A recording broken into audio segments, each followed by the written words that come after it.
and family. Assalamualaikum warahmatullahi wabarakatuh. Selamat datang kembali di channel Hands Family.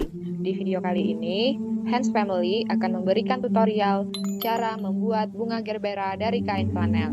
Sebelum mengikuti langkah-langkahnya, jangan lupa klik tombol subscribe. Terima kasih.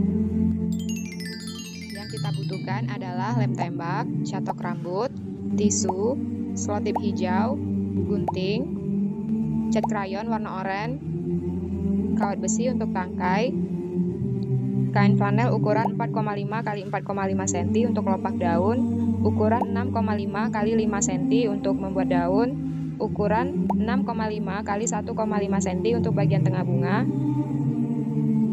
ukuran 11 x 1,5 cm, ukuran 8,5 x 8,5 cm sebanyak 1 lembar, ukuran 9,5 x 9,5 cm sebanyak 2 lembar.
ini, jangan lupa like, subscribe, dan nyalakan tombol lonceng. Semoga bermanfaat.